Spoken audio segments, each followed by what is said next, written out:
Hello my dear student, welcome back to Deepak classes. बच्चों, आज के जो हमारी वीडियो है इसमें हम रेक्टिफायर पढ़ने वाले हैं। और ये जो हमारी सीरीज़ है, आपने देखा ही है कि हमने इजी टॉपिक वाली भी एक सीरीज़ बनाई है जिसमें हम उस टॉपिक से रिलेटेड सारी चीज़ें डिस्कस करते हैं जो एग्ज़ाम में बहुत बार पूछी गई हैं, चाहे आप जेई के एस्पिरेंट हो, नीट के हो, और वहाँ पर रेक्टिफायर आपको मिलेगा ही मिलेगा। तो इजी टॉपिक में पहले मैं एक वीडियो बना चुका हूँ, ये दूसरी वीडियो है हमारी। तो आज हमारा टॉपिक है रेक्टिफायर। आपने रेक्टिफायर पढ़ा होगा। रेक्टिफायर क्या करता है? एसी को डीसी में बदलता है। आपने ये भी देखा होगा, लास्ट वीडियो में हमने जो पीएन जंक्शन पढ़ा, उसमें पीएन जंक्शन तभी कंडक्ट करता है जब वो फॉरवर्ड बाइस में है। तो आपके सामने जो ये रेक्टिफायर है, आपके पास दो टाइप के रेक्टिफायर होते हैं। पहला काम आपको ये पता होना चाहिए, एसी को डीसी में बदलता है। दो टाइप के रेक्टिफायर होते हैं, एक होता है हाफ वेव रेक्टिफायर जिसमें एक डायोड यूज होगा। तो अगर आप कोई भी एसी वोल्टेज इसमें लगाओगे, और एसी वोल्टेज का आपको ये भी पता होना चाहिए कि जो एसी वोल्टेज है हमारा, वो साइनोसॉइडल नेचर का होता है, इस टाइप का। तो हमारा फॉरवर्ड में एक ही डायोड है, तो जब ये पॉजिटिव साइकिल होगा तब ये कंडक्ट करेगा, तो इसलिए इसको हाफ वेव रेक्टिफायर कहते हैं। और हमारा फुल वेव रेक्टिफायर में दो डायोड होंगे, सेंट्रल टैप से हमने इनको कनेक्ट किया है, तो इसको हम फुल वेव रेक्टिफायर कहते हैं। और फुल वेव रेक्टिफायर में ये सेंट्रल टैप रेक्टिफायर है और ये ब्रिज है। ब्रिज और सेंट्रल टैप में डिफरेंस ये है, इसमें ट्रांसफार्मर यूज होगा, इसमें दो डायोड होंगे, इसमें चार डायोड होंगे। ठीक है, ट्रांसफार्मर यहाँ भी है, लेकिन ये है कि यहाँ सेंट्रल टैप है और यहाँ पर चार डायोड है। तो हमने इसका एक कम टाइम में क्या किया है, कंपैरिजन किया है। देखिए, नंबर ऑफ डायोड इसमें एक है, इसमें दो है, इसमें चार है। जो एसी साइकिल यूज होगी वो ओनली वन हाफ, एक डायोड है तो एक हाफ के लिए कंडक्ट करेगा, अगले हाफ के लिए फिर ऑफ हो जाएगा। क्योंकि पीएन जंक्शन क्या करता है, फॉरवर्ड बायस में ही कंडक्ट करेगा। साइन ग्राफ एक बार प्लस होगा, एक बार माइनस होगा। यहाँ पर दो डायोड होते हैं तो दोनों साइकिल में हमारा क्या करेगा, कंडक्ट करेगा। सेम इसके लिए भी वही है, तो लिखा नहीं है। ट्रांसफॉर्मर इसके लिए ज़रूरी नहीं है, हम कभी कभी यूज भी कर लेते हैं, लेकिन कोई ज़रूरी नहीं है, इसके लिए भी ज़रूरी नहीं है, लेकिन यहाँ पर हम यूज करते हैं। यहाँ पर मस्ट है कि हम ट्रांसफॉर्मर यूज करेंगे ही करेंगे। आउटपुट फ्रिक्वेंसी, ये सबसे ज़्यादा क्वेश्चन आता है कि अगर हम इनपुट फ्रिक्वेंसी 50 हर्ट्ज लगाएं तो हाफ वेव रेक्टिफायर से फ्रिक्वेंसी कितनी होगी और फुल वेव से कितनी होगी।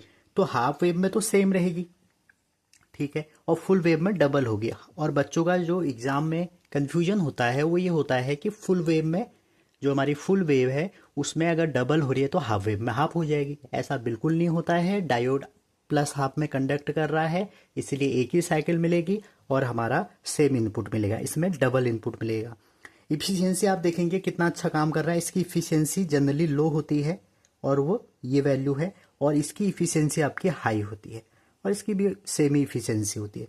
रिफिल फैक्टर इसका 1.21 होता है और 0.4 हो गया। आउटपुट की क्वालिटी जो है हाफ वेव में एक ही डायोड होने की वजह से पुअर होती है, और इसमें हमारा बेटर है हाफ वेव से। अच्छा, अगला जो क्वेश्चन है, देखिए ये तो हो सकता है थ्योरी के क्वेश्चन है, आप सोचेंगे सर ये कहाँ पूछे जाएंगे, लेकिन जो IRMS वाला पॉइंट है ये बहुत इंपॉर्टेंट है, बहुत सारे एग्जामों में पूछा गया है। इसमें जो IRMS है, रूट मीन स्क्वायर वैल्यू है, वो I0/2 है। आपने देखा होगा जो हम AC में I की वैल्यू यूज करते हैं वो क्या होती है, I0 साइन ओमेगा टी। तो अगर आपसे कहेंगे इसको हाफ वेव रेक्टिफायर में लगाएंगे तो IRMS कितना होगा, I0/2। इसमें I0/√2, इसमें भी सेम होगी। अगर हम बात करें DC वोल्टेज की, इसमें V0 जैसे I है, इसके करस्पॉन्डिंग वोल्टेज भी हमारा V0 साइन ओमेगा टी होता है। तो इसमें V0/पाई, इसमें 2V0/पाई, और इसमें भी सेम होगा। आपको बस हाफ और एक फुल का याद कर लीजिए, ब्रिज में सेम चीज़ें रिपीट हो जाएंगी।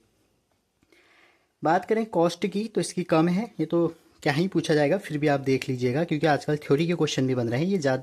ये कॉस्टली है और ये लेस कॉस्टली है।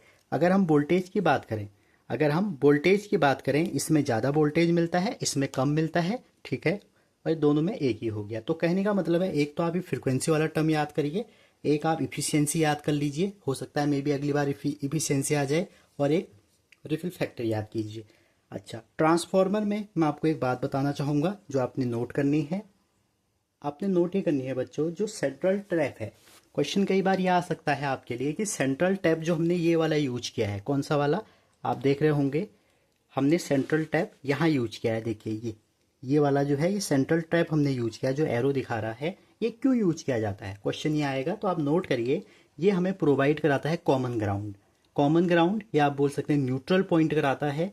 जो सेकेंडरी वोल्टेज है इसको ये लगभग दो भागों में बांट देता है और दोनों अपोजिट फेज होते हैं, मतलब पहला हाफ और दूसरा हाफ को ये दोनों को क्या कर देता है, इक्वली बांट देता है। या आप ये बोल दो, पूरा अगर कंक्लूजन निकालें, ये दो भागों में बांट देता है जो सेकेंडरी वोल्टेज है, और दो जो भागों में हमने बांटा, दो पार्ट करे, वो प्रोड्यूस करते हैं कंटिन्यूअस और यूनिडायरेक्शनल करंट। ठीक है, जिससे क्या होता है, ट्रांसफार्मर में स्टेबिलिटी आ जाती है और उसका जो करंट है वो कंटिन्यूअस कर्व आ जाता है। दूसरा क्वेश्चन ये आ सकता है जो रिपल फैक्टर है। रिपल फैक्टर है, इसका क्या काम है? रिपल फैक्टर मेजर करता है बच्चों जो हमारा अमाउंट ऑफ एसी कंपोनेंट है इन आउटपुट ऑफ रेक्टिफायर। आपने करंट एसी से डीसी में बदल तो दी, लेकिन जो डीसी की करंट है उसमें कोई एसी का कंपोनेंट रह गया है या नहीं रह गया है, उसको हम रिपल फैक्टर से निकालते हैं। जनरली इसकी value RMS value over average DC value होती है। एसी की आरएमएस वैल्यू को अगर आप एवरेज डीसी वैल्यू से डिवाइड करेंगे तो रिपल फैक्टर निकल के आ जाएगा।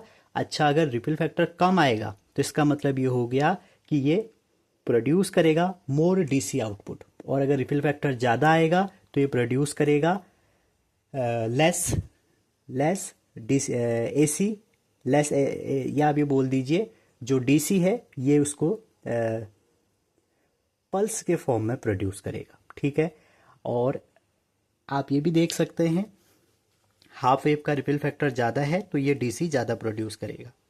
ठीक, अच्छा जी, आगे बात करें। कई बार ऐसा भी क्वेश्चन आ जाता है कि अगर पीएन जंक्शन और हमारा दो पीएन जंक्शन लगा दें जिसे हम डायोड कहते हैं, और एक कैपेसिटर लगा दें और एक सेंट्रल टैप लगा दें, तो हमारा जो कैपेसिटर है उसका फंक्शन क्या है? तो ये इसको आप ये कह सकते हैं जो हमारा आउटपुट में एसी रह जाता है, जो रेक्टिफाइड आउटपुट में एसी के कंपोनेंट रह जाते हैं उसको रिमूव करने के लिए कैपेसिटर लगाते हैं। ठीक है, तो ये बेसिक थ्योरी थी। कुछ क्वेश्चन करते हैं और इसको ख़त्म करेंगे। बस ये दिमाग में रख लेना है आपको, हाफ वेव रेक्टिफायर का सिर्फ फॉरवर्ड पॉजिटिव साइकिल में या जब पीएन जंक्शन, आप कह रहे होंगे कि डायोड यूज किया है, तो डायोड जो बना है वो पीएन जंक्शन से ही बना है। तो ये रेक्टिफायर पीएन जंक्शन का एक एप्लीकेशन है। ठीक है, डायोड की जो फॉरवर्ड बाइस में कंडक्ट करने की कंडक्ट करने की प्रॉपर्टी है, वही हमारा क्या है, वही रेक्टिफायर के एप्लीकेशन में काम आता है।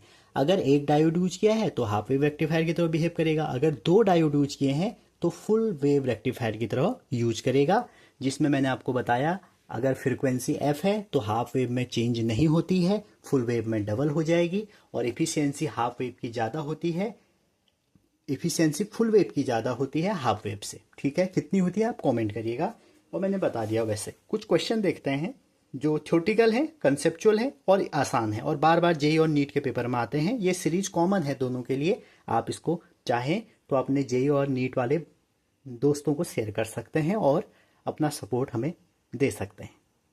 अब मैंने एक, आप ये समझिए कि इनपुट साइकिल बना दी जो साइनोसॉइडल नेचर की है। अब मैं आपसे पूछ रहा हूँ कि जब हम फुल वेव या हाफ वेव रेक्टिफायर बनाएं, देखिए हाफ वेव रेक्टिफायर, अगर आपको ये सर्किट दिया है, ये डायोड दिया है। अच्छा, मैं आपसे बार बार कह रहा हूँ डायोड का जो एप्लीकेशन है वो पीएन जंक्शन है। तो अगर डायोड को हमने यूज किया है तो ये पीएन जंक्शन को ही हमने डायोड बनाया है। तो अगर आपसे पूछा जाएगा कि बताइए इसका वेव फॉर्म क्या होगा, आपको चार ऑप्शन दिए रहेंगे। देखिए, ये पॉजिटिव हाफ साइकिल है, ये नेगेटिव हाफ साइकिल है। तो डायोड पॉजिटिव में काम करेगा, नेगेटिव में नहीं करेगा। तो जो साइनोसॉइडल हमारा ग्राफ है, पॉजिटिव में तो ये रहेगा जो आउटपुट है, और नेगेटिव में काम नहीं करेगा। फिर पॉजिटिव में ये रहेगा, नेगेटिव में काम नहीं करेगा, और ये टी हो जाएगा। ठीक हो गया यहाँ तक, ये पहला ग्राफ हो गया। लेकिन अगर मैं इसी ग्राफ को, ये आपके जेई के पेपर में भी ऐसा आया था, जो नीट के एस्पिरेंट हैं वो ध्यान दीजिए इस बात को कि वहाँ ये ऐसे क्वेश्चन बन सकते हैं। अगर ये वी इन इनपुट वोल्टेज ये है, क्योंकि अब जो है नीट का पेपर भी आएगा बच्चों, वो हमारा काफ़ी अच्छा आएगा। ठीक है, इसको मैं ऐसा कर लेता हूँ क्योंकि बहुत इजी पेपर बनाने से भी वो समझ गए हैं कि सारे बच्चे पढ़ ले रहे हैं, और बार बार वो रिपीटेड क्वेश्चन आपको नहीं देंगे, ये बात आप ध्यान रखिएगा। मान लीजिए ये बना दिया उन्होंने, ठीक है, तो वी इनपुट ये है, ये आर लोड है, और आउटपुट में पूछेगा। आप देखिए, अब ये डायोड जो है हमारा नेगेटिव हाफ में क्या हो जाएगा, पॉजिटिव हो जाएगा। तो ये डायोड जो हमारा इसका आंसर बनेगा वो ये बनेगा। पहले पॉजिटिव में कंडक्ट नहीं करेगा, नेगेटिव में फिर नेगेटिव की साइड कंडक्ट करेगा, फिर पॉजिटिव में कंडक्ट नहीं करेगा, फिर नेगेटिव में कंडक्ट करेगा।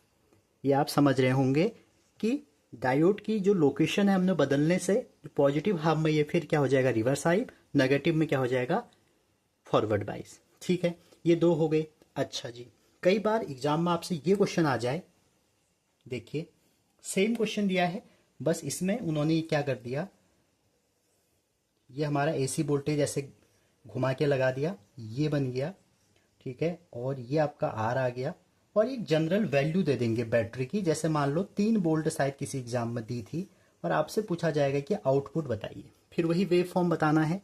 तो आपको करना क्या है, आपको देखिए अब ये डायोड की फिक्स वैल्यू होगी, ये +3 से -3 के बीच में काम करेगा, ये सब आउटपुट वेव फॉर्म है।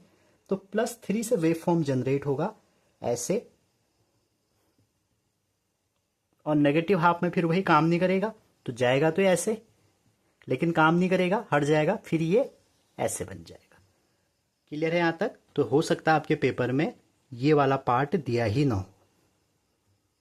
क्लियर है यहाँ तक? तो ये ध्यान रखिएगा, तीनों केस मैंने आपको बता दिए हैं, डायोड ऊपर होगा, नीचे होगा या यहाँ होगा, ये सब हाफ वेव रेक्टिफायर है। ठीक है, अगर इसमें इसी में एक से ज़्यादा डायोड हो गए, 2 डायोड हो गए, ठीक है, उस केस में जो अगर ये डायग्राम ऐसे हो गया, वी इनपुट यहाँ लगा दिया और एरो बना है, तो समझ जाना सेंट्रल टैप है।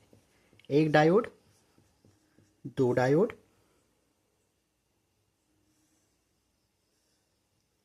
और यहां से हम इसको कनेक्ट कर देते हैं, और यहां से हमने इसको कनेक्ट कर दिया लोड रेजिस्टेंस से, आर से। अब अगर आपसे पूछा जाएगा, अगर अब यहां से आपसे पूछा जाएगा तो आप कैसे बनाएंगे इसके, अब इसको आप बनाएंगे, क्योंकि पहले पॉजिटिव हाफ में ये काम करेगा, अगले नेगेटिव हाफ में ये पॉजिटिव हो जाएगा, तो जो आउटपुट हो जाएगा वो ऐसे हो जाएगा। देखिए, तो फुल वेव हाफ में इसीलिए हमारी आउटपुट फ्रीक्वेंसी डबल हो जाती है, क्योंकि दोनों डायोड काम करने लग जाते हैं। तो ये तो हमारे बेसिक ग्राफ हो गए। अगर यही ग्राफ देखिए, डायोड की अगर आपको कंडीशन या आप बोल सकते हो लोकेशन अरेंजमेंट अलग बना दिया जाए, जैसे मान लीजिए आपको ऐसे दे दिया जाए, ये आर दिया है, एक डायोड ऐसे दे दिया जाए और एक डायोड ऐसे दे दिया जाए, ये दे दिया जाए। ठीक है, ये अलग अलग क्वेश्चन है, ये आप मान के चलिए, ये फर्स्ट है, ये सेकंड, ये थर्ड, ये फोर्थ। यहाँ टाइम वेस्ट बिल्कुल नहीं होगा, आपका सिलेक्शन की बातें हो रही है। मान लीजिए ऐसे दिया है, तो यहाँ पर वी इनपुट कुछ दे दिया जाएगा और ये वी आउटपुट दे दिया जाएगा। ठीक है यहाँ तक? और आपसे ये भी कह दिया जाएगा कि अब इसका वो बताइए, यहाँ पर क्या बताइए, इसका आप ये बताइए कि वेव फॉर्म क्या होगा। और मे भी ऐसा दे दिया जाए कि इस डायोड का जो कट इन वोल्टेज है वो 0.6 वोल्ट है, दोनों का। फिर वही वाली बात आ जाएगी, इस पॉजिटिव हाफ साइकिल के लिए एक डायोड फॉरवर्ड, एक डायोड रिवर्स, ये फॉरवर्ड, ये रिवर्स। अगले बार क्या होगा, सेकंड के लिए फॉरवर्ड रिवर्स। लेकिन जैसे ही आपको एक कट इन वोल्टेज दिया है, इसका मतलब आपको ये समझ जाना चाहिए कि जो आउटपुट वेव फॉर्म है उसमें भी कट चलेगा। आप आगे हायर क्लासों में क्लीपर क्लैंपर नाम के कुछ एक ऐसा डिवाइस पढ़ेंगे, जो आपको यहाँ नहीं पढ़ना है, बस 1-2 ही क्वेश्चन ऐसे आज तक पूछे गए हैं। तो ये वी आउटपुट है, ये टाइम है, तो जो आपका ये ऐसे कर्व बना है, ऐसे ऐसे करके, तो ये एक्चुअल में क्या होगा, ये कट हो जाएगा ऐसे ऐसे, फिर ये बनेगा, फिर ऐसे कट होगा, फिर ये बनेगा, फिर ये ऐसे कट होगा। तो ये वाला पार्ट आपका हट जाएगा, जो ये वाला पार्ट है ये आपका क्लिप हो जाएगा और ये ऐसे बनेगा। इसको सही से बना लेते हैं, ऐसे बनेगा। तो ऊपर का इतना पार्ट था ये हट जाएगा, और नीचे का जो ये वाला पार्ट था इतना हट जाएगा, क्योंकि डायोड का कट इन वोल्टेज 0.6 प्लस से माइनस तक वेरी करेगा। ठीक है जी, तो ये बहुत छोटे छोटे क्वेश्चन हैं, आपको ये ध्यान में रखने हैं, कई बार ये पूछ ले जाते हैं।